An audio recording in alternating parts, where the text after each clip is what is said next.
seems that envy is my sin. Oh, what's in the box? What's in the fucking box? What's up, ladies and gentlemen, and welcome to another episode of What's in the Box. I'm your host, DeathMetalHero, and with me is my buddy Jason Crager. What's going on, sir? How are ya? I'm good, man. How are you? I'm doing good, man. I'm doing good. I'm excited to talk to you. It's been a while since we've actually gotten a chance to sit down and chat, man. You're a very busy guy. Yes, I am. So I have a lot of work that I'm constantly doing, and of course I have a family, so I am 99% of the time doing family stuff. And, well, that's good. Family comes first, man. You know? I mean, so there's all that, and I have one more kid that's in high school, and I'll be done with that soon. So oh my. Yeah, and another 3 years. So and that'll be good.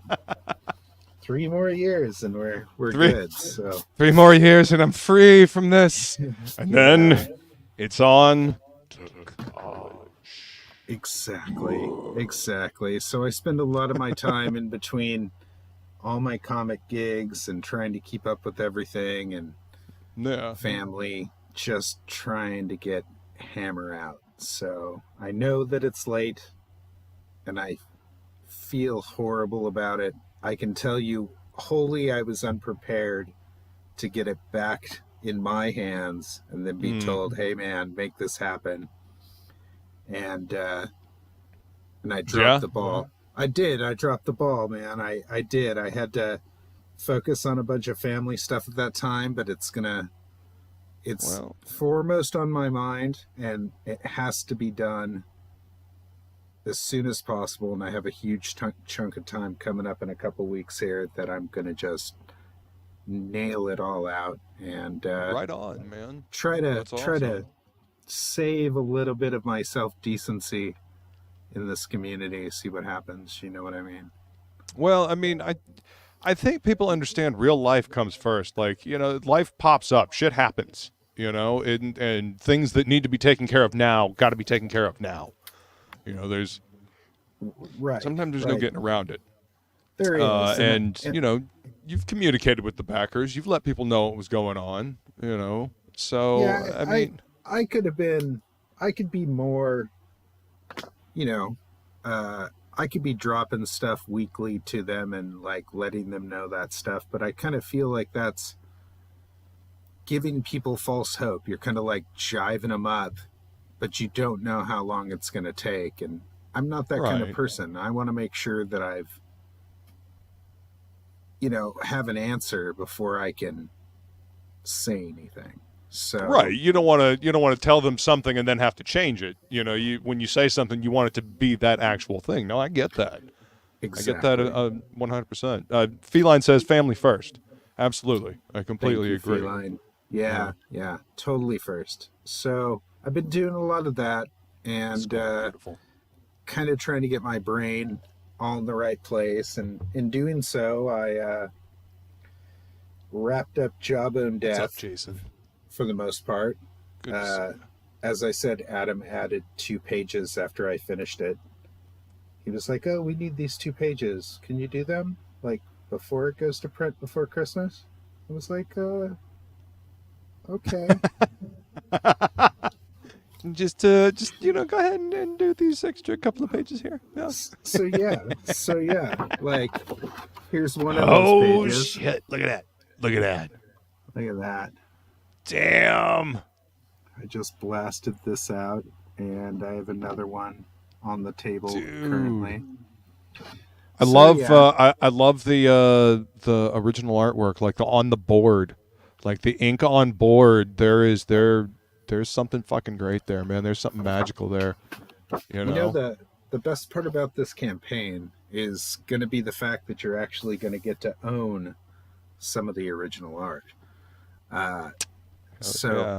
Adam, when we did this, he decided first and foremost that part of the deal of me drawing it was for him to get the original art so that he could sell it as part of the campaign. So he paid me extra to get the art.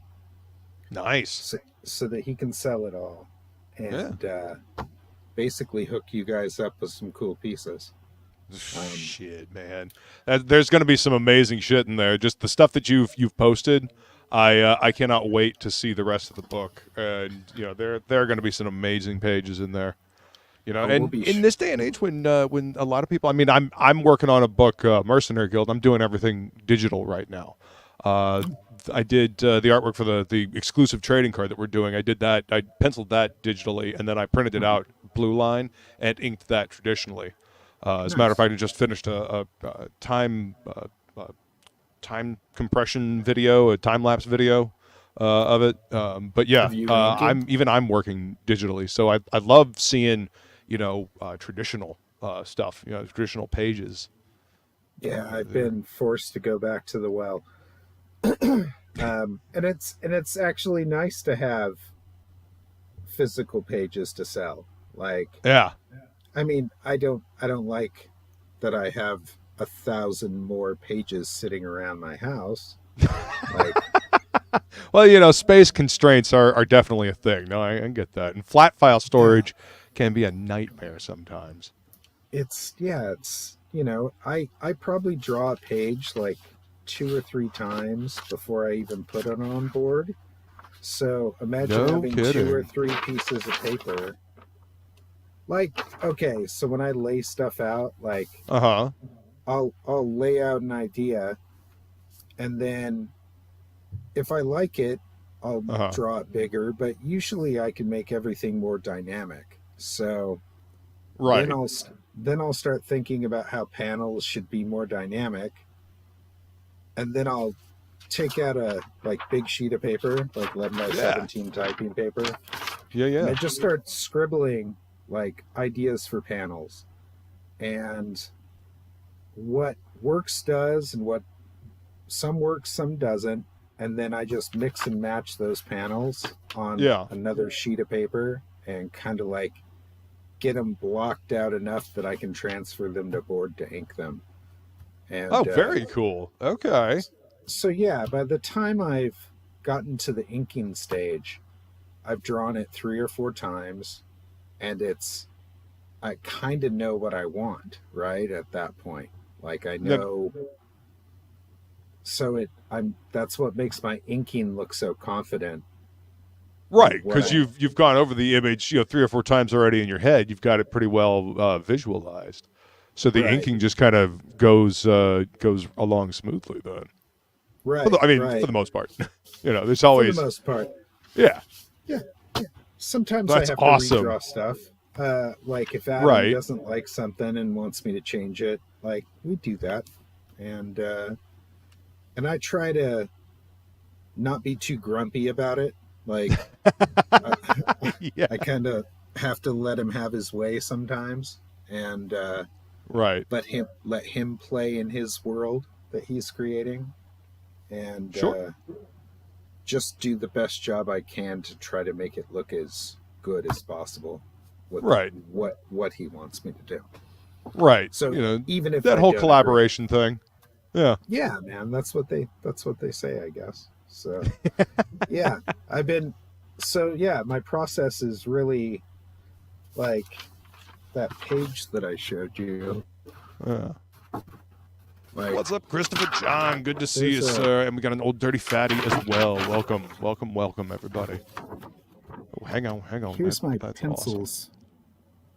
Awesome. For that page you were just showing, yeah. Right. And you can see they're just kind of rough and blocked out and scribbly. Right, but you can see all the shapes. You got you got some of the basic lighting in there as well.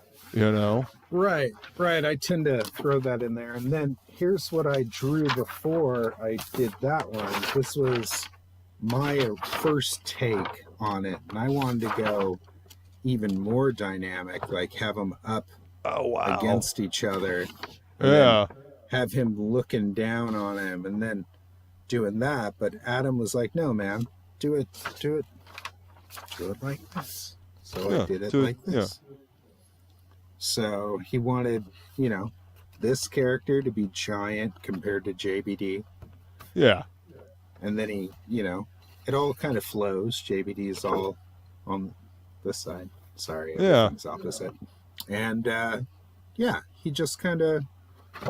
I love the contrast on that page too. Like the panel in the middle is just this stark white, and then everything else. You got the backgrounds and you got the darkness all around. Yeah, I love the framing on it, man. That is a beautiful page. Thanks, man. Yeah. It's fun. I've I've kind of taken up an in-between type of art style that doesn't require that I do everything really sharp, like super tight inking and stuff like that. Like, I'm not going for Brian Boland. I'm going for I'm going for more like Daniel Warren Johnson, like Beasley, big filled in shapes, and then I start thinking along the lines of like Sin City, where there's major contrast and stuff. Mm-hmm. And when you start thinking like that, and you do a foreground, middle ground, and background, it really starts to make sense how stark you can get with stuff. Oh, man, that contrast make things pop.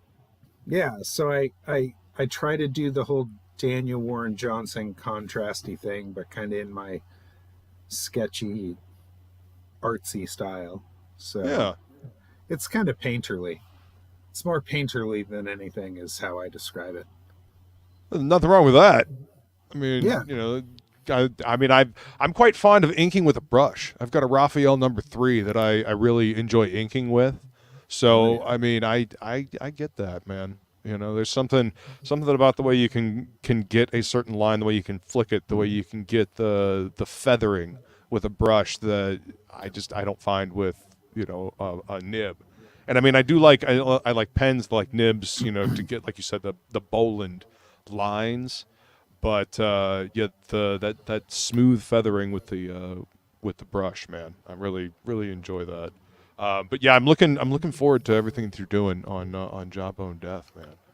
Yeah, we're gonna have a good time. So let's see. Gordon Goodbrother says, "Is Jawbone going to print black and white?"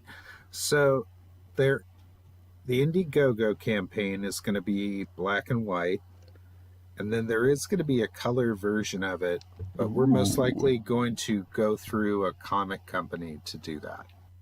So, okay, gonna find a publisher to put it out in color. Yeah, that's I think what Adam is thinking. So you're gonna get the black and white versions of it, and I'm gonna be spending the next year drawing. I think it's another 80 pages or something like that, 4 issues. Wow, something like that, 3 or 4 issues, and then so that should be fun. I'm actually I can do 4 to 7 pages a week, depending on how complicated the pages are. Right. And that's awesome. That's physically too, which is kind of where I need to be at. But also, that's amazing physically. I'm working on my storytelling, and there's so much to do and so much to learn when you're like that, and trying to do stuff like that and trying to keep up the quality of everything. Right. Because you don't want the quality to go down while you're over the course of the book. You want people to say, "Damn, that was good all the way through." You want people to. If anything, you want people to say, "Damn, that by the end of the book, it was even better." Yeah, I could do a page a day, Christopher, but after 7, 8, 9, 10 days, I start dropping off. Like, there's no way for me to keep it up. You gotta take a break and just kill myself through it. Now, if it's digital, I can do that all day long. I can just digitally draw a page and do it in 3 or 4 hours and be done. Wow. Maybe a little longer, depending on how terrible I'm okay with it. What's up, Belmont? It just depends, man. It really does. But here, let's get back to whatever. Like, we should go over Hammer. You should pull that shit up. Hey, man, this is how I run my shows. Like, this is just a conversation. We were talking about whatever we were talking about. Like, you know, we were talking about process, and you're talking about what you were doing with Jawbone Death. Wicked looking forward to that book. And if we do, I have the link to giftedrebels.com. I don't know if you have a link for anything Jawbone Death that they can go to specifically other than your Twitter. You'd have to go to Adam's page or one of mine where it has the sign up page for it. So it's an Indiegogo sign up page. So what is Gordon Goodweather? Jason, you draw story pages in or out of order? I can do both. It doesn't matter.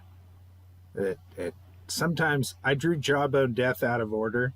I drew Forgotten Wars in order. I drew Hammer out of order. I drew Kill Journal in order. Oh, wow. I'm drawing Meathead in order. Nice. For the most part, I believe. Like, I'm laying it out in order, so most likely I'll ink it in order. It just depends, man. Like, sometimes I'm scared to do the first page. Right. And I get weird about it. So I'll go and do something on the book that beginnings, man. I know I can tackle and just knock out of the park. Right. And it kind of gives me the confidence to like work on other pages that might be harder until I let myself like naturally do that first page. Sure. Like, where I feel it more than I'm forcing it. So, because first pages are important to me for some reason. Well, I mean, that's the first thing people see. You know, it's the introduction to the book. That's the first impression. You know, right? I mean, aside from them seeing the cover, the first impression is when they open that book. The first thing they see when they open that cover. Right. You know, the things that people always remember about movies or stories is the beginning and then the end. You know, the end's got to be impactful, but the beginning's got to hook them in. The middle part, you know, sometimes they'll remember it, but it's usually the beginning and the end that they remember more than anything else. Exactly. So yeah, I Oh, thank you, Feline. You are so awesome. Thank you. Yeah, so for this campaign for Jawbone Death, not only are there going to be pages, not only are there going to be signed books, not only is it limited, there's going to be CGC signed and graded books. Damn. Potentially a sculpture, but I'm going to redo a sculpture before maybe then. I don't know. I don't like the one I designed already. Y'all need to go take a look at his Twitter because the sculptures that he does are fucking great. I've actually got one right here next to me that I'm gonna bring up when we go through this. So but yeah.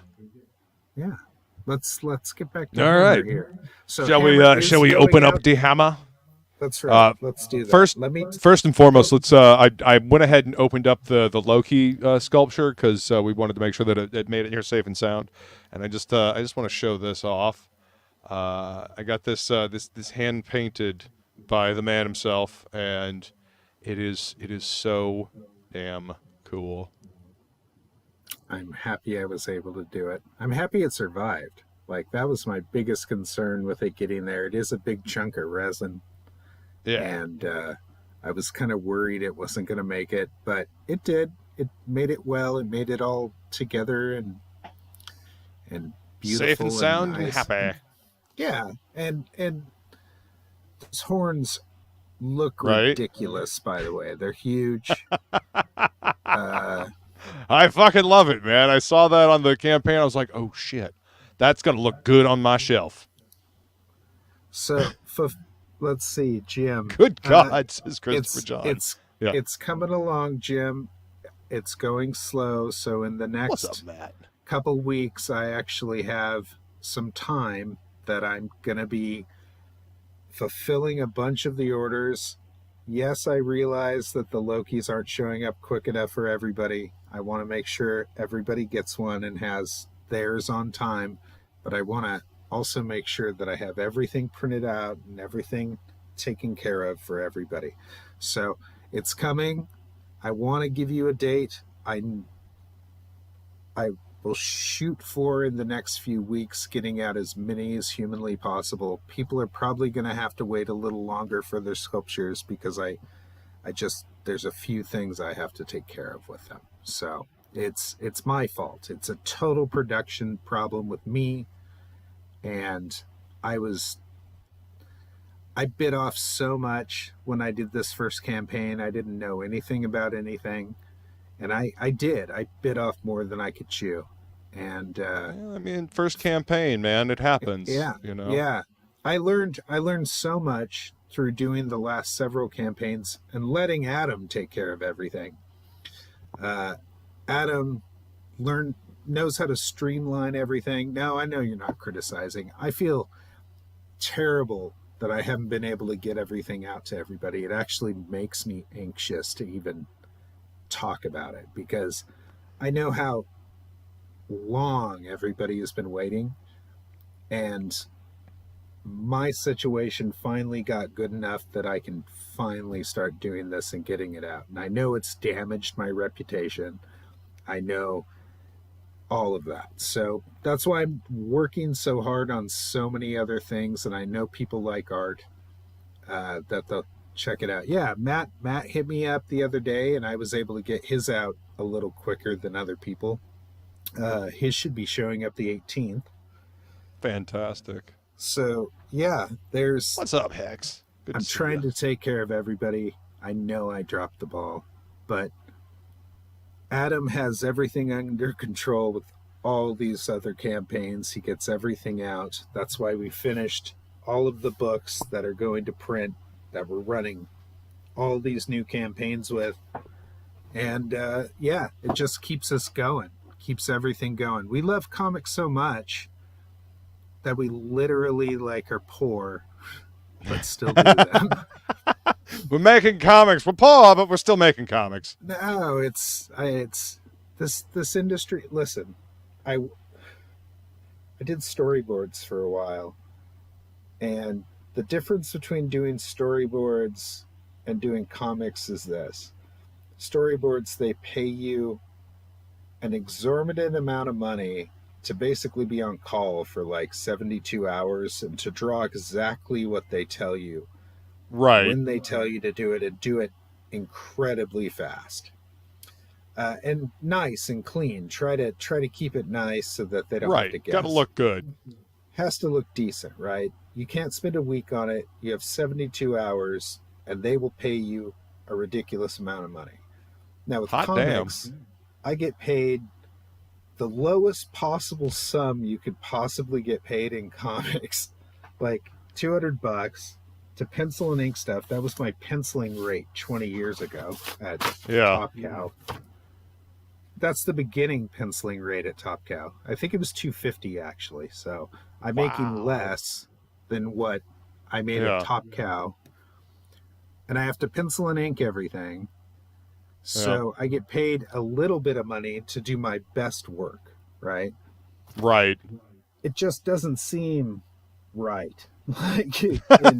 Doesn't seem fair, does it? It doesn't seem right.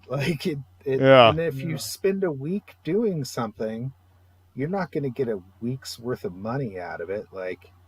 You're going to get $200. Yeah. So no, you got it. What is it? What is it? Mark Silvestri said. I have a DVD called Countdown to Wednesday, and there's an interview that Mark Silvestri did, and he's one of the things he said was you better love this business, because some days you're gonna wake up and you're gonna not want to do this, so it's not gonna feel like it's worth it. But you got to keep going because you love it. That's exactly it, man. And I draw comics because I love them. So Forgotten Wars. What's Forgotten Wars? The Wesley Snipes Exiled has a prequel called The Forgotten Wars, and if you back the Exiled, most likely you're getting a copy of Forgotten Wars. Right on. So, I can't wait to get my copy of Exile. They got a little statue with that one as well. Nice, man. Yeah, I happened to be able to back that one on Indiegogo when it came out. Matt, yeah, I love that DVD as well. I've listened to those interviews over and over again. There's a lot of great info on there. Show the Loki again. Absolutely. There you go. I just want you guys to see how amazing the quality here is. And Feline says that Loki is badass. Yes, I couldn't agree more. And I really love the colors, man. It's pretty cool. And to be clear, everybody who's getting a Loki is getting them in black and white, or the resin color, the gray resin color. I just happened to paint this one and had hit up Luke and was like, "Hey man, I was gonna paint one. Do you want it?" And he was like, "Hell yes." Yes, I do. Now, I'm not going to be painting everybody's. I may paint a couple more, but it's just kind of like as a thank you to people for waiting. And if they don't want theirs painted, I'll ask them before I do it. And of course, I'll just send them a resin one, so they can paint it themselves and whatever. So, and of course, Luke was like, "Hell yes, hell yeah, dude, please." So, would love to see the creator's vision of the character in a statue, hand painted. Yes, so please. Yeah, and if I had to do over, I most likely would have designed them in ZBrush and printed them out, as opposed to doing them traditionally and then having to make castings and stuff like that, because that stuff's ridiculous, man. I've done it for too long now, and I'm just kind of over it at this point. So I'm really trying to. I want Hammer out from underneath me, so I can keep moving forward. No more sword of Damocles hanging above your head. Yeah, man. I want to take care of everybody. Yeah, nah, don't want it. Don't want. Just send me the plain one. Yeah, no, I'm not that brain damaged. But yeah, that.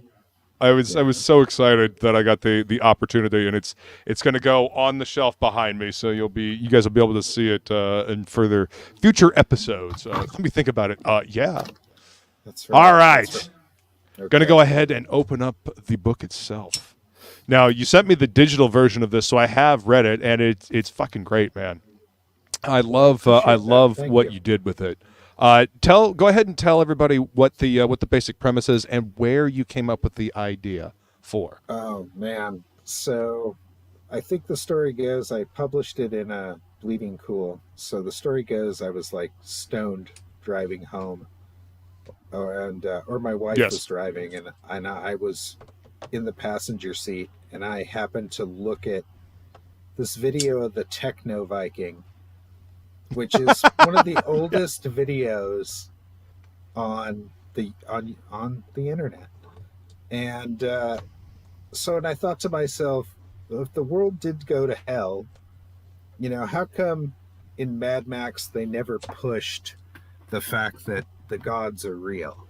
Like, they always just kind of give you this little things about Ragnarok in Mad Max. Like, it has this feeling to it. And I just said, well, what if that were real? And I came up with an idea of Ragnarok actually happening, and then the artifacts raining down on Earth. And I did it under the vessel of Storm from the X-Men, essentially getting Mjolnir. And nice. As opposed to doing it, like they would do it in the MCU, I wanted to do it a little differently. So I wanted to do it differently. I wanted to change the way the hammer's designed to look like a real battle hammer. Right. I wanted to kind of work out the gods in a way so that they were kind of exclusively kind of my versions of them. Right. myself and Marco, my assistant and co-writer on Hammer, we agreed that, you know, we needed to kind of lean into the more Germanic of things. So we used a lot of those versions of those words, like Himdall is Himdaller, Asgard is Asgarder. Right. And we just tried to be faithful to certain aspects of the Nordic mythology, but tell our own versions of these stories, but base it in a post-apocalyptic world. And the first issue is really strong. I'm really proud of it. It's, as of that time when I drew it, it was one of the best things I'd ever done. Now JBD has taken that place. The first issue of Jawbone Death pretty much trumps my Hammer, which bums me out a bit, but whatever. Like, if I were to tell you what JBD is Mad Max Fury Road. Like, it literally is that. It has this adrenaline to it, that an energy that Hammer didn't have, but Hammer's a good story. Hammer's a great story. Hammer's a great story, man. I really enjoyed Hammer. But Jawbone Death is like literally sitting in the car next to Nux and like riding on the Fury Road. It's fucking nuts, man. Like I fucking love that. It has a lot more energy than I ever expected it to have. Is that a drawing? Which one? This is the Star of Asgarder. Yeah, the card. Yeah. This Joe Weems Loki is just fucking sick, dude. Holy shit. Yeah, really Weems is amazing. He did such a good job. He was really, really like, he hit me up about doing it. He was like, "Hey man, I like that Loki character. He looks cool." He goes, "Can I do a pin up?" And I was like, "Yeah, man, of course you can." So he let me think about it. Yeah, man, of course. What's up, Hen? Good to see you. Yeah, absolute fire. Let me go ahead and bring this up so you guys can see this cover up close and personal. This is absolutely gorgeous, man, and I love the black and white line work. I mean, I'm a sucker for black and white anyway, but right. You know. And I think the thing that stands out with Hammer, you know, the art's good, the story's good. I'm proud of it. What I'm really proud of is the print job. Like, the print job on my book is really nice. It's really clean. And Luke can attest to that. That's the one thing I'm super proud of, is how incredibly clean this book is. And so yeah, that's and I did okay with it my first time out. I think so. Like, I mean, y'all probably have seen this on the campaign, but look at that. It's good. There was some really good storytelling in this book, man.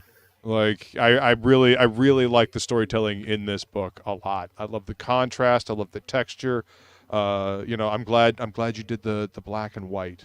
You know, it's a beautiful book. Me too. I think I needed to double down on how gritty it needed to be. And I just downloaded the PDF. Can you tell I don't update emails? Oh, jeez. What's up, Hen? Good to see you. Let's see. Well, just downloaded the good Hammer thing PDF. It's still up. I still have it up so people can actually download it and see it. Look at that. Yeah, I really love the zipatone, man.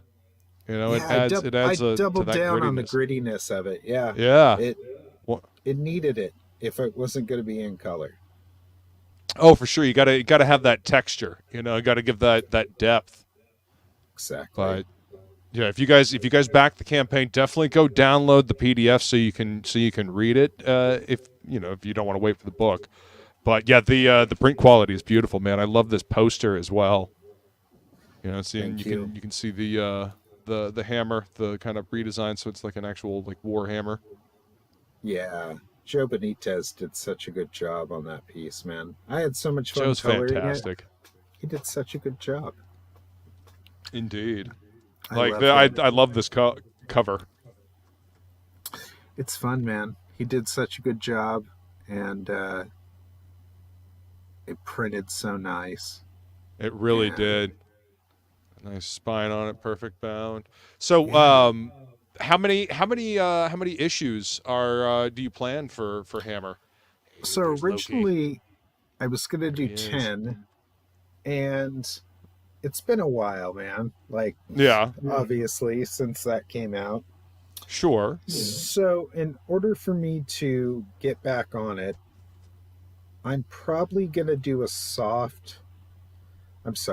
hard relaunch of it at some point in the future, where I physically redraw a bunch of the pages that I'm unhappy with the first issue. Oh, wow. Okay. And I might even draw everything like over again, like in the current style I'm using. And then I might do the first 5 issues and release it as a volume 1, and then do the next 5 issues and release it as a volume 2. Just because there's so much story I want to tell, I want to complete it. Right. And I need to get, like, if I do volume 1 and thank you.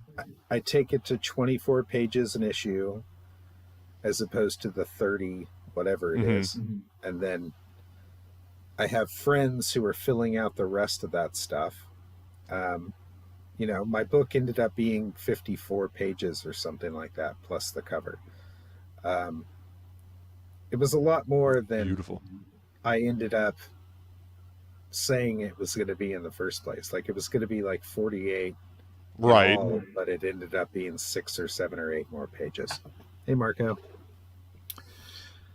Yeah, it's a fucking fantastic story though, man. I really enjoyed it. Like the characters are very well, very well drawn, and not just physically drawn, but they're really well written, believable. They're engaging characters. You actually care about the world. The world feels thought out.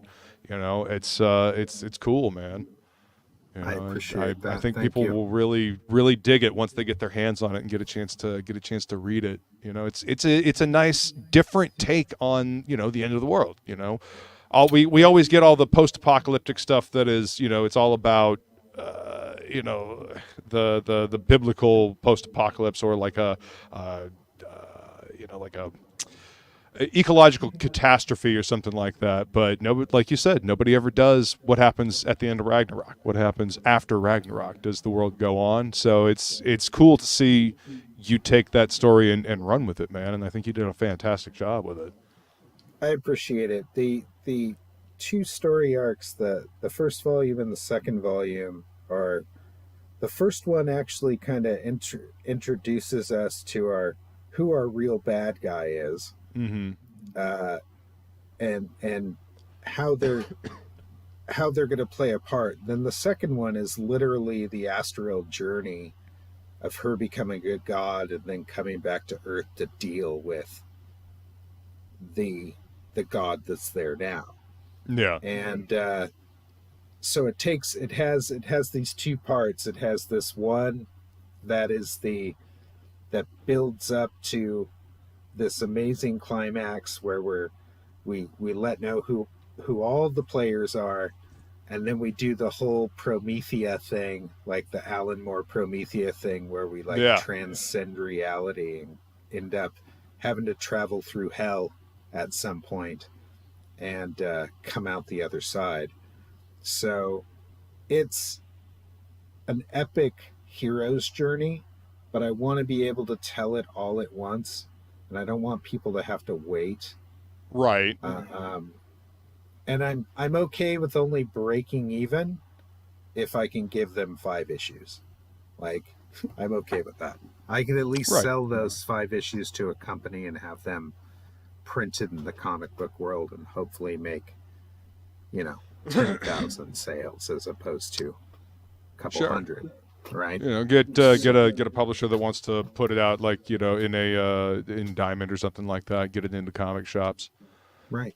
Exactly. So it's beautiful. I'm very happy with the quality of it. It is. It's gorgeous. Adam and his partner Ari took care of me good when it came to all that stuff.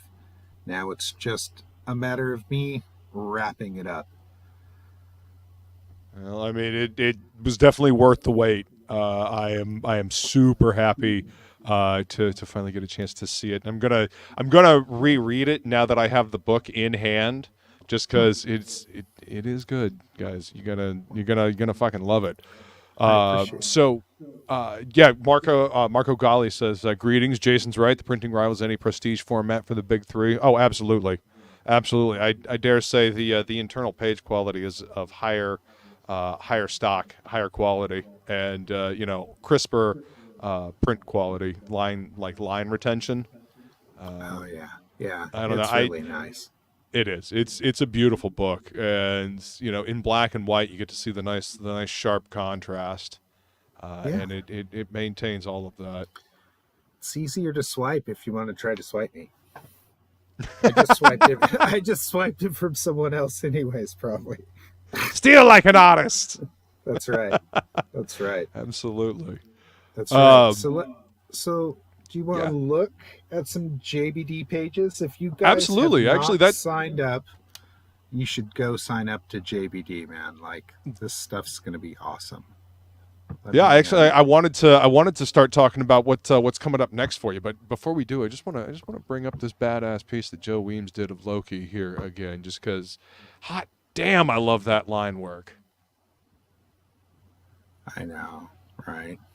Yeah, that's badass, man. I love line work like this. It's good stuff, man. He nailed it. He's one of the best inkers on the planet, man. Like, he's amazing, dude. Hands down. And he's still in the game, right? He's still working, isn't he? He does. Or does he just take jobs when he wants to? He takes jobs when he wants to. It's up to him. Mm-hmm. It's his choice, like whatever he wants to do. I know he isn't as active as he was 20 years ago, so I wish he was. Right. Yeah, me too, man. We sorely need talent like that hanging out, like, working, producing stuff exactly. if we can. But yeah, so what is next for you? Jawbone Death, you said you just finished the pages on that, and you showed us like the extra couple of pages. So I mean, that's next on the agenda. So yeah, Jawbone Death. I'm wrapping up the very last page that Adam wants me to do. Yeah, and then he says I can start on issue 2, but once a week for the next year. I'm also going to be working on a book called Meathead with Will Perdomo, who is the writer of Black Flag. Jeez, Black Flag, yes indeed. Black Flag. Dan Fraga's Black Flag. Yes. And for those of you who do not and have not ever read anything of Will's, I can attest. I've read 160-page movie script he wrote. I've read Bibles of character stuff that he's written. I've read just a bunch of stuff, that he's written. And for anybody who thinks that he cannot write or does not know, what's up, Jimmy? Good to see you. He's possibly one of the best writers that I've encountered in the wild. Like, he definitely is going to put his stamp on something. So the concept of Meathead is a fabulous idea, and it needs to be done. So the concept behind it is basically a Vietnam soldier who, gets trained in all these arts of war, and they kind of turn him into an MK Ultra type situation.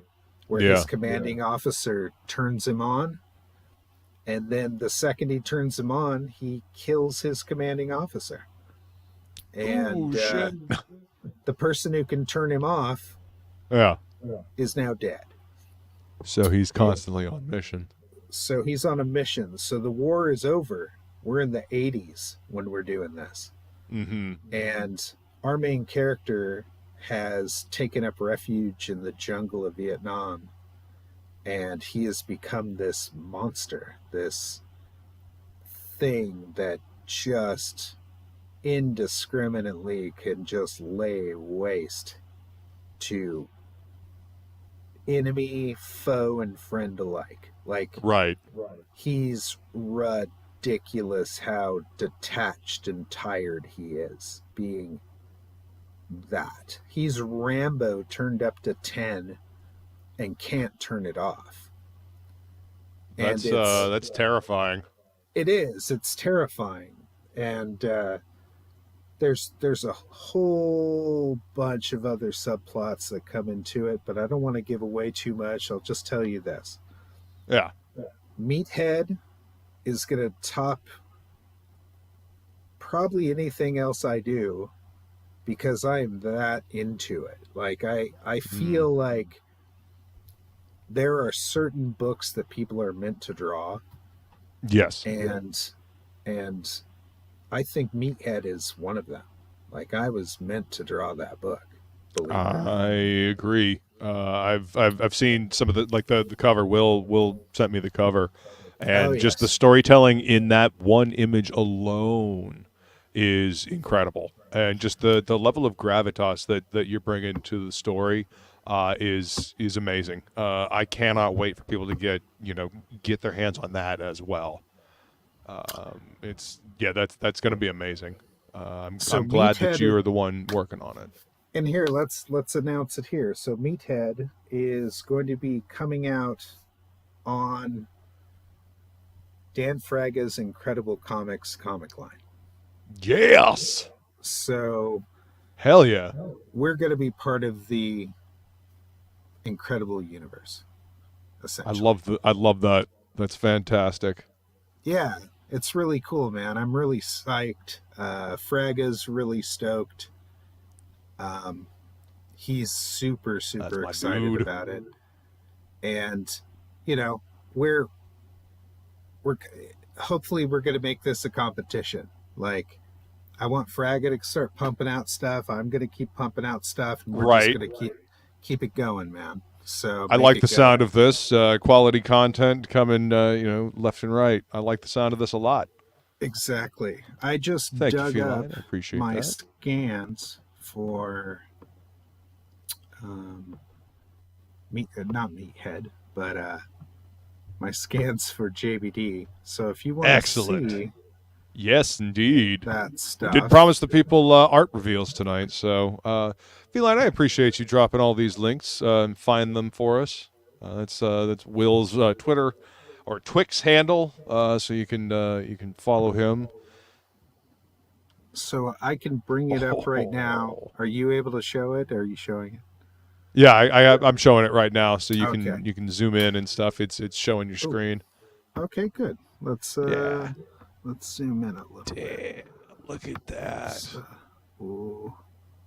There we go. Yeah, man, that's some stuff. Oh, I fucking love it, dude. I love the texture on there, the ink spray. This is Jawbone ripping up a bug, and with his bare hands, just ripping it apart. Here's Jawbone slicing some bugs up. Splorp. Let's see. Fuck yeah, dude. Let's see. Oh, I can definitely see the Bisley, the Bisley influence, like, really. I mean, it's really shining through on that one. Very much so. Like Beasley and Daniel Warren Johnson. Yeah. So now, let's see. What are we getting into? Oh, here's the T-shirt that's coming. Fuck yeah. That's the T-shirt. And you colored that as well? I did. I colored that as well. That's badass, man. Let's get in closer on this. Let's see. Everybody loves Splorp, says Gordon Goodbrother. Yeah, let's move this. Yeah, he looks pretty fucking pissed. Yeah, he's ready to fucking throw down and kick some ass. He is. He's pretty angry. I like it. He has had enough. He has. He really is burnt out, and he really wants to make things right. Like, so this is the very, very first page of Jawbone Death. And if you purchase I think it was the Kill Journal dossier that came out recently. the Finch dossier. I just got that in the other day as well. So this is part of that dossier. Nice. I'm gonna have to reach out to Adam, have him come hang out, and then I'll have to pop that open live on stream. Yeah. So I'll show what I can. Yeah, I appreciate you showing what you have so far. This is fantastic, man. Let me move that out of the way so we can see more stuff. Let's go back. Exclusives. Okay. These pages are great, man. I love the gray toning. I tried to kind of do a kind of anime type of thing or a manga type of thing with this hand. Sure. Let me get fatter. Oof. Usually this works better if I'm using a different touchpad. Shit. Oh yeah, touchpads are notorious for being finicky. Let me turn on this. Hold on 1 second. And I'll just do it from here. There you go. Easier. There we go. Yeah, that hand, man. It's pretty gnarly. I dig that. I dig it. It's really good. I love the texture on it. Yeah. And here's... Oh, wow. Oh, that's really cool. That is a really cool page. Little silent moment with some JBD. Let's see. There we go.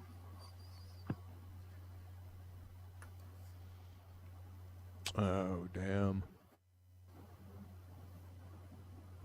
And remember, everybody, these are real pages. You'll be able to buy these pages on the campaign. So, yeah, if you see something that you like, keep it in the back of your mind for the campaign. So this is where this deviates. So originally this page had a different section at the bottom. Yeah. But we changed it. So I physically drew these pages and drew the extra panels and then digitally kind of put it all together. Nice. So 7 it changed, and then this is what it looked like originally. So, and then those panels, 8 went to the top, and then I finished it by physically drawing those 3 panels on the bottom. Oh, nice. Okay. That's so awesome. Very cool. Yeah. Just shoots him right in the face. And his little body is all falling. Face on fire. Gone. Oh, this is gonna be a rip roaring good time. I can already tell. Look at this foreshortening, like on this bike. Just this. Really pushing that wheel forward. I mean, he's tearing out though. He is. I love stuff like that, man. That makes for a dynamic panel, and it guides the eye over to the next panel, and it moves the story forward. I mean, comics are supposed to be fun. They're supposed to be eye-catching. They're supposed to tell a good story both visually and narrative-wise. Exactly. I love stuff like this, man.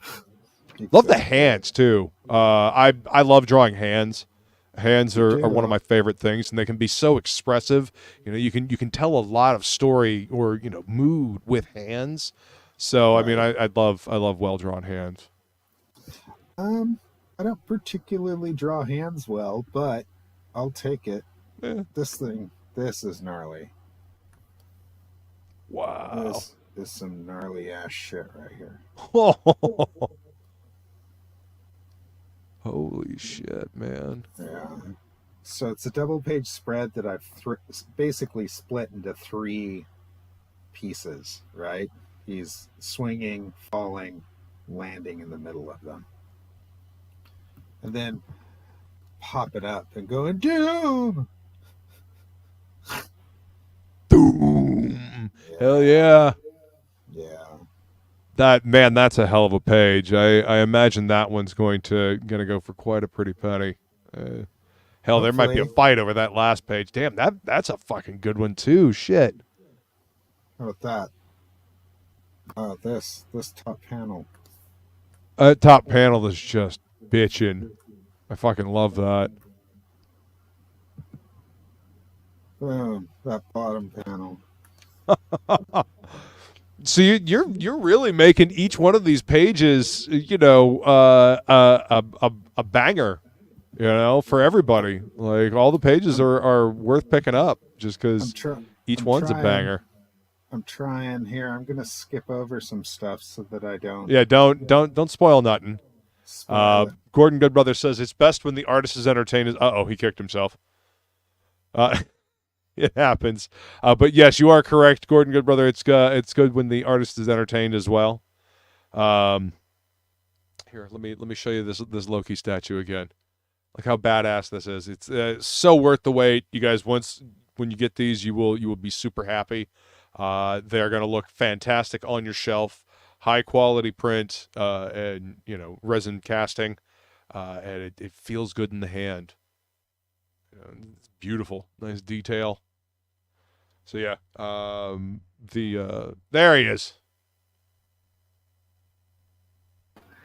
Welcome back, good sir. Sorry about that. So I pressed the wrong button. Oh, I kicked myself from one of these streams the other day. You know, I've been doing these things for like about 3 years, and I managed to boot myself from my own stream. So I did. I totally booted myself in the worst way. I can't believe it. So yeah, I would have blown that for all of you if I would have kept going. So I apologize. I'm glad. Elon says Jason Boomer Crager. Yeah. Yeah, except been there. Generation X, man. So I should know better.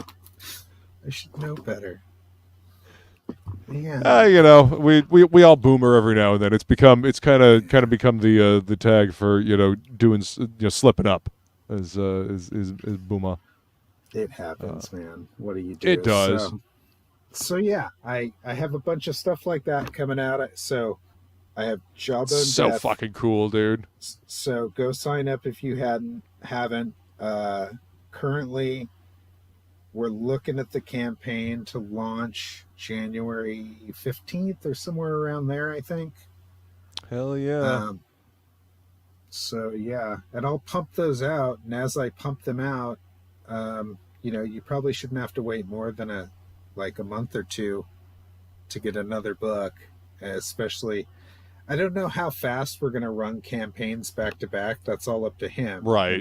And if I draw like 4 issues this year, it's hard for me to think that he's going to like run 4 more campaigns on top of all the other campaigns he's doing. Right. You know, just to have Jawbone Death, because he's going to, I don't know, he may oversaturate it. You got to be careful about that. You know, there's the audience can only be there for so much, you know, even if they want to be. So, and Mike Spicer colored that cover. There's some great colors on that, man. I like the contrast. That's Daniel Warren Johnson's colorist. Oh, he's so good, man. Yeah, he nailed it. He did such a good job. So on top of this, I also have a toy line that'll be coming out sometime next year. Damn. It's a designer toy line. So if you're a geek and like 1/18th scale toys that are super limited and kind of in the Ashley Wood vein of things. Oh, okay, kind of some of the boutique type figure. Yeah. Yeah, if you like stuff like that, I mean, I could show you what I'm doing. I'll be doing something like that, and it'll be accompanied with a comic book. So nice. There's going to be other stuff happening, and over the next couple years, I plan on releasing several different toy lines. That's awesome. Of different stuff, so articulated toys, so you'll be able to play with these bad boys. Yeah. Yeah. Yeah, you're really getting into the 3D modeling and stuff. Now you were a sculptor. You did traditional sculpting, long before you started doing the digital sculpting, right? You've been a sculptor for a long time too, right? So I've been a sculptor, did regular sculptor, traditional sculptor for about 10 years. Yeah. I figured out I could sculpt after I hung out with Simon Lee, the sculptor who did Pacific Rim and he did a bunch of the Godzilla stuff. He did the King of the Monsters. He did Ghidorah. He did King Ghidorah. Nice. So yeah, he's a very accomplished sculptor and concept artist, and he started a class, and it happened to be right down the road from my house. So I begged him. I said, "Hey man, if I give you $200, can I come to your class?" Because it was more expensive than that. Just because I wanted to see it, right? Right. He goes, you want to? Yeah. He goes, "It's my first class. Fine, I'll give you a little discount." So I show up, and I've never really sculpted anything before. And I start watching him sculpt, and he starts saying things that make sense. And then I did the one class, I left, I came back a week later, and I had done 3 sculptures, like physical sculptures in the time period that I was gone, that's 7 days. And when I came back in, he looked at me and he went, "You're like me." He goes, "If you do this for a year, you'll be as good as I am." And I was wow. Really? And he was like, "Yeah." So he started showing me all the stuff I did wrong. And after that, everything kind of clicked for me.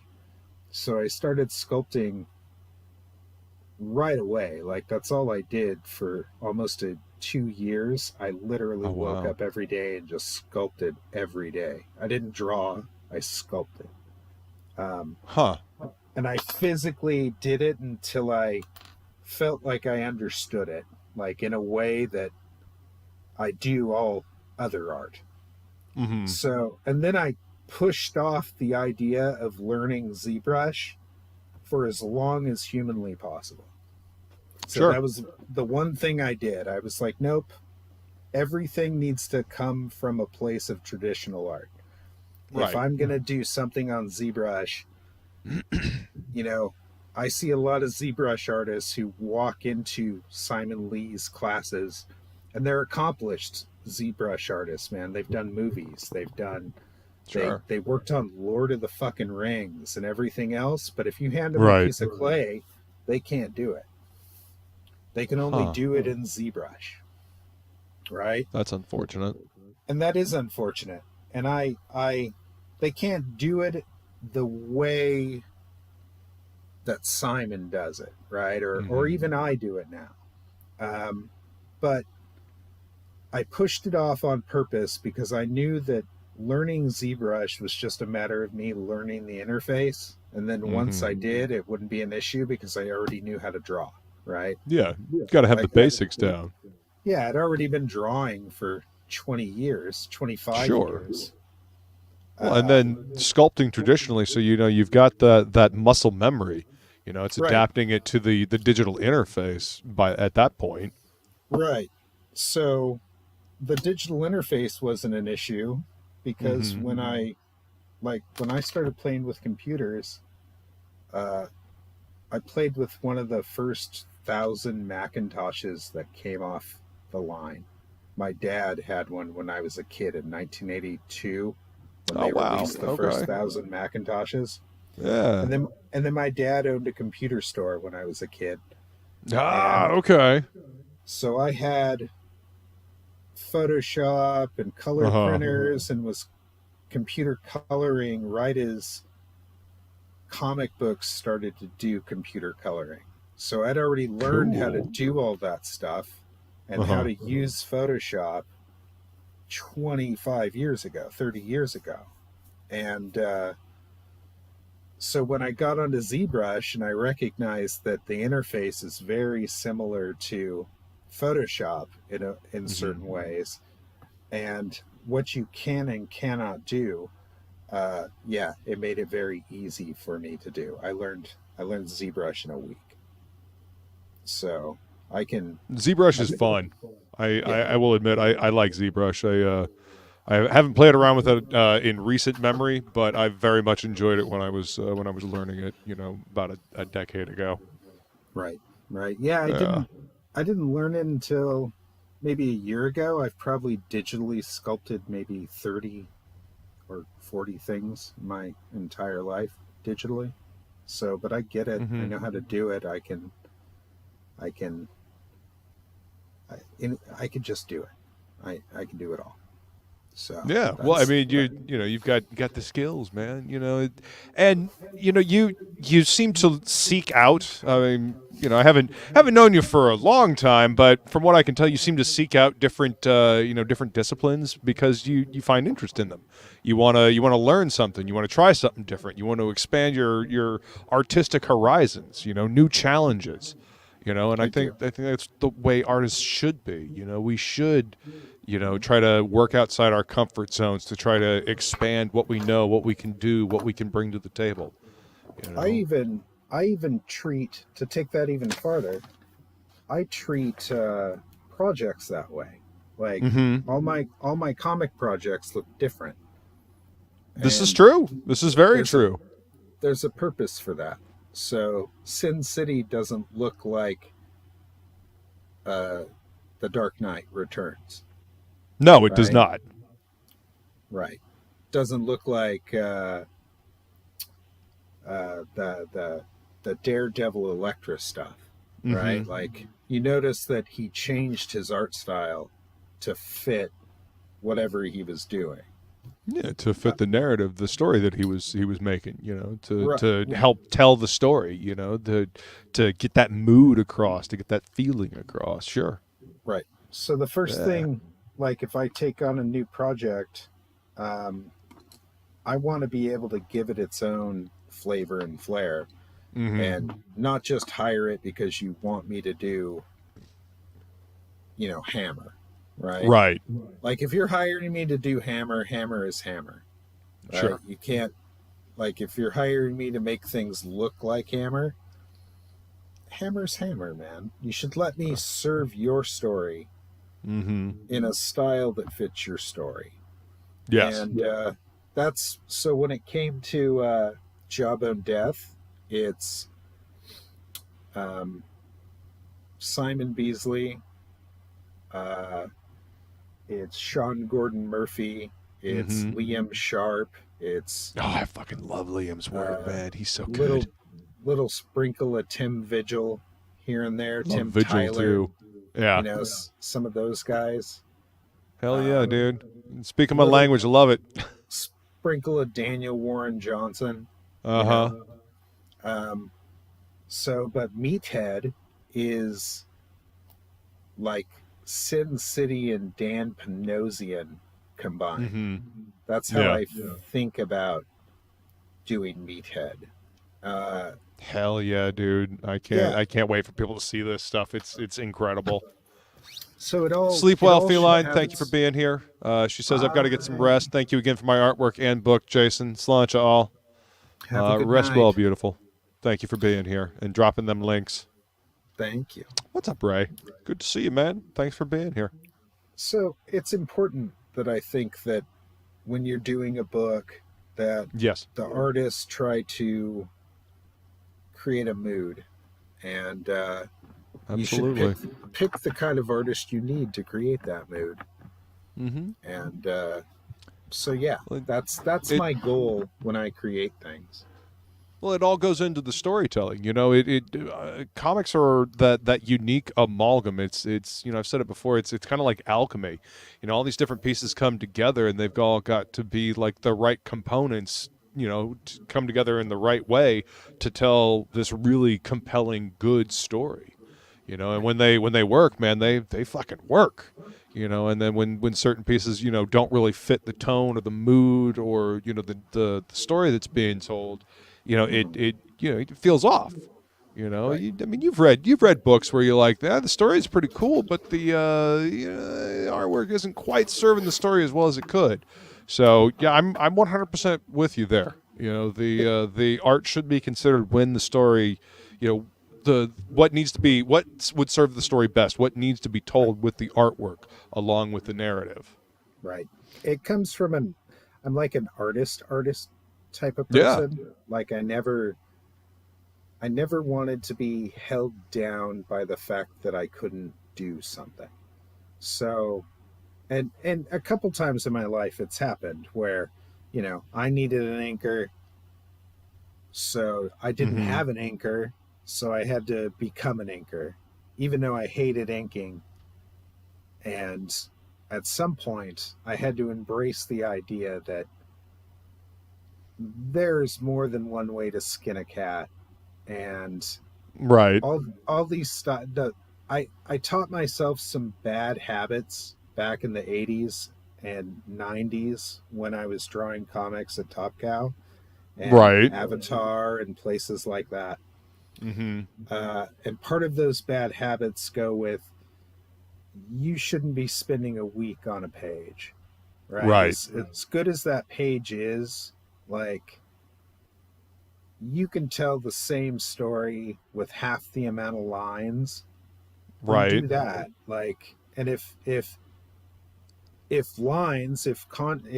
you're doing cross hatching and that's making up the entirety of like your rendering on a piece, but if you took that all away, if the piece looked bad, then you need to go work on your form and then think about inking again, because I think you're just trying to cover up your bad anatomy with that shit.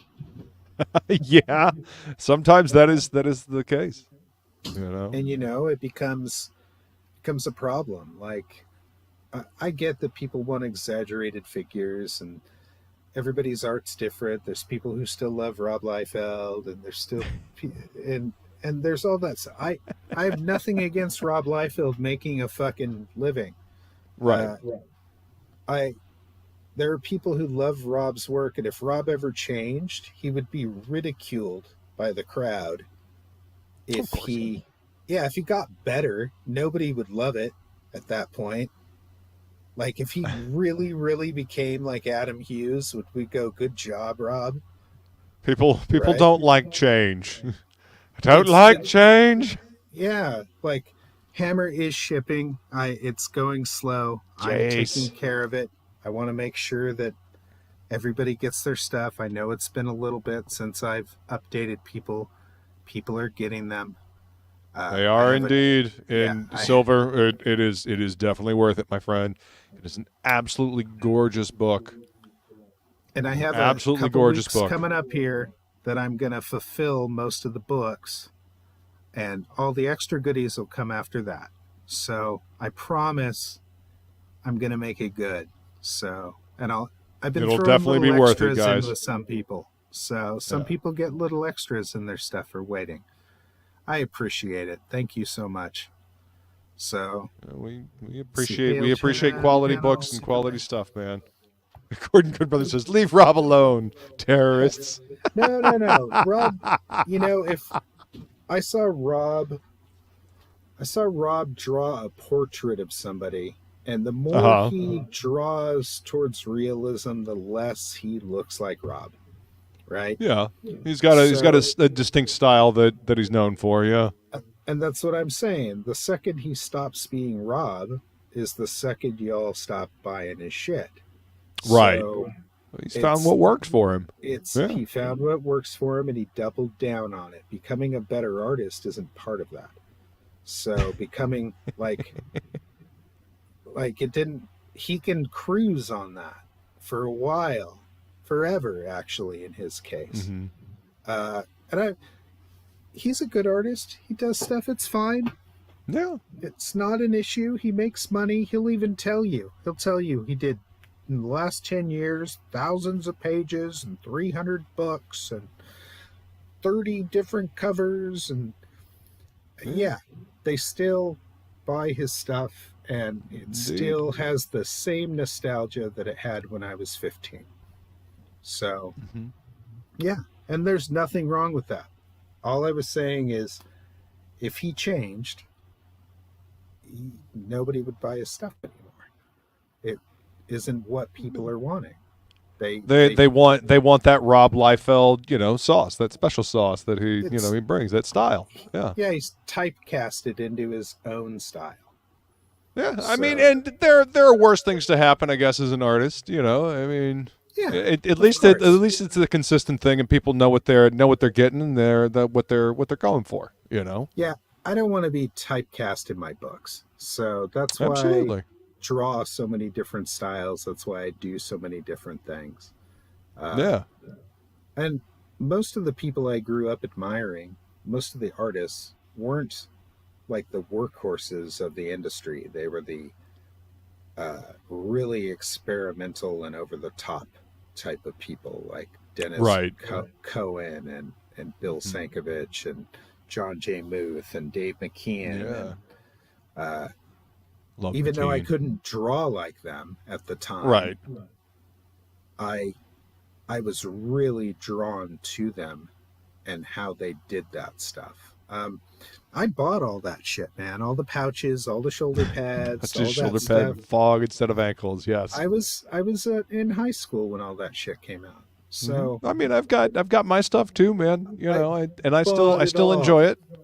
And for the love of comics, it's one of the things that pushed me into comics. But at some point, I just was like, why didn't he draw like differently? And I realized why. I realized that he really did pigeonhole himself into that style, and he wouldn't be Rob if he didn't do it. Right. It would be awesome to see what he could do, because he can kick ass. Right. I've seen him draw portraits. Yeah. I mean, I've heard the same thing from Fraga. Fraga has told me the same thing. Yep. It's not what people expect from him, and he's got that style. Yeah. Yeah. It's but as an artist, like me, there's only one Rob Liefeld, first of all. Sure. Why would I like, as an artist myself, I always try to push what I'm doing so it makes me comfortable. Like, there's an excitedness I get when I learn a new skill, and it hurts my brain in a good way.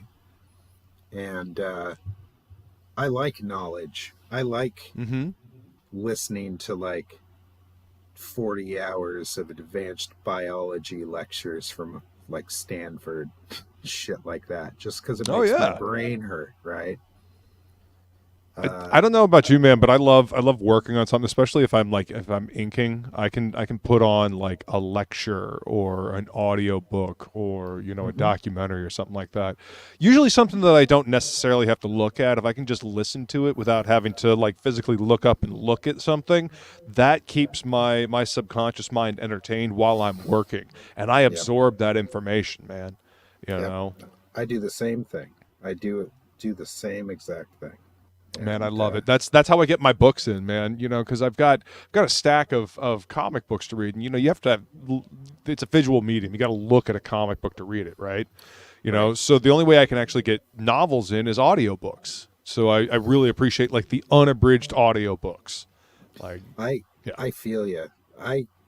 It gets to the point where I can't just sit on the couch and like read a novel. Like I think the last one I read, it was a few years ago. where I physically sat down and read it, and I read all 3 books like in a week. Oh wow! It was the Strained stuff, or Strain. Yeah, the Strain. Oh, the Strain, Guillermo del Toro, and the other guy, Hogan. Yeah. John Hogan. John. Yeah. So no, those were good. Ron Perlman actually read the first audiobook that they did of those books. Oh, dude, yeah. I read the novels, and it fucking, like, I just blasted through them. They were so good. Mm-hmm. They were really good, actually. The TV series wasn't bad. The last audiobook I listened to was Annihilation and Jerusalem.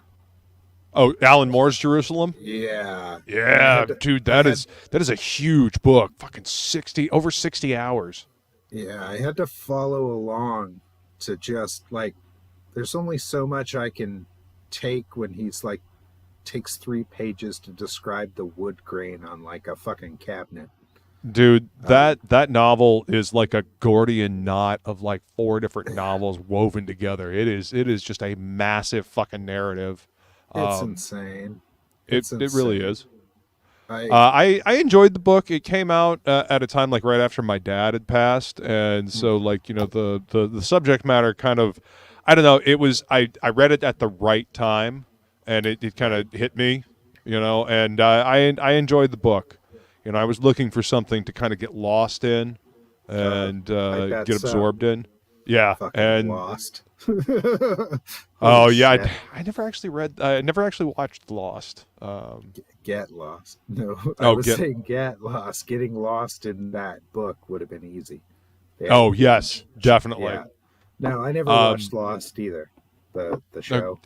Yeah, I've always heard that it was not worth it. You know. There are people who love it and people who hate it, and I'll watch MASH all day long. Yeah. I watch Farscape. Oh, dude, Farscape or Moonlighting, or I'll put on the old Max Headrooms. I have all the Max Headrooms. Oh, dude, those are great. Yeah. I watch those sometimes or listen to those. Yeah. I guess I'm old. Well, I mean, hey man, there was a lot of quality stuff made back then, and you know, it kind of gets pushed to the side and ignored because we've got all this new flashy this and that and whatnot. But you know, we can learn a lot from the creativity, you know, that has come before. You know, tips and tricks and you know, like creative nuance. I feel like there's a lot of creative nuance that's kind of left out of modern entertainment, and it's sad. Yeah, I mean, maybe we need to strip them of some of the money aspect of it and make them start thinking outside the box again. Like, think like you have no budget. Yeah, think like you have no budget and start being creative again. There. Yeah, I agree. Maybe that would be nice. So that would be cool. I mean, we've got an independent comic scene over here. You know, the creativity is starting to flow over here in indie comics, and it seems to be pushing comics forward. Maybe we'll get something like that with the film and animation industry as well. I mean, I realize that there's a lot more, you know, going on with both of those industries, but I mean, if it can happen here, it can happen in video games, it can happen in movie and TV. It's just, you know, creative people motivated enough to do it, you know. Yeah, exactly. So, and I currently, with the state of social media, if you're spending all day on social media arguing with people or trying to make a stupid point, you're not doing the work. So, and that's why I'm going to pump out 2 series this year. So, what is the meme? Dear pessimist and optimist, while you two were arguing about whether or not the water was the cup was half full or half empty, I drank the water. Sincerely, the opportunist. Exactly. And I'm just gonna do the work because I don't have the. First of all, if you're busy arguing, you can't do the work. Yes. Secondly, people are always going to take sides. Yes. just buy the art, just buy the comics. If you love comics, buy comics. I don't give a fuck. So yeah, and that's what I'm doing. I'm creating comics, and I'm staying off social media and not arguing about that is a good idea. Point is right and whose point is wrong and who's responsible for killing our industry, or if we've just been holding on this whole time. So right, it's, like, come on, like, give me a break here. Just create, just make something. Yeah, I agree, man. Stop getting to the point where you're essentially getting in your own way. Essentially, like, if you're busy getting in your own way, you're not finishing books, you're not doing the work, and you're not delivering. The work will speak for itself if you can do it. So yes, and I don't care how long it takes you. It takes people years to do books sometimes. Just do the whole book. Yeah. You know, just get it done. Get it done, put it out. Hopefully somebody will see it. Hopefully it will gain an audience. But you'll never know if you don't shut up long enough to do it. This is accurate. So only thing to do is to do it. That's right. So that's what it comes down to. So and if yeah. we're all going to argue like that, let's just go meet on the battlefield. I'll bring axes. And it's on. Let's just get this over with so I can get back to fucking work. Let's settle this old school brutally. So we'll just get back to work. That's I think getting back to work is much better. You know, it's not a lot less bloodshed, a lot more creativity. I think this is a good thing. You know, focus on making something good instead of arguing about the bad. I'll skip the whole whose dick is bigger thing, and we'll just do the work. Exactly. So that's what it comes down to, man. I don't want to. And you know what? Just do the work, man. I don't care who's the top dog. I don't care who is what, or Ripper versus this or that. I don't care. Are you finishing your book? Are you making your book? Are you giving the customers what they want? If you are, good. Then that's all that matters. I agree. Otherwise, like, it's all fucking stupid. So, just dumb. It's dumb. I agree. Oh, so well, on that note, we'll go ahead and wrap up. We've been going for about an hour and a half here. Jason, this was a blast, man. It's always a good time talking with you. I am so excited for the cool shit that you got coming out, and I'm glad that we got to show off some Jawbone Death and talk about Meathead. And I absolutely love this Loki statue. It is incredible. I can't wait for everybody else to get theirs as well. You guys, it will be worth it. Trust me. Believe that. Know that they're coming. I love you guys. Thank you for putting up with me. There's so much more art coming. Yeah, shut up and draw. Shut up and draw. That's a good motto to have. Shut up and draw. All right, guys. Chat, you guys are amazing. Thank you for being here, everybody. And we will see you next time. Peace. Let's see.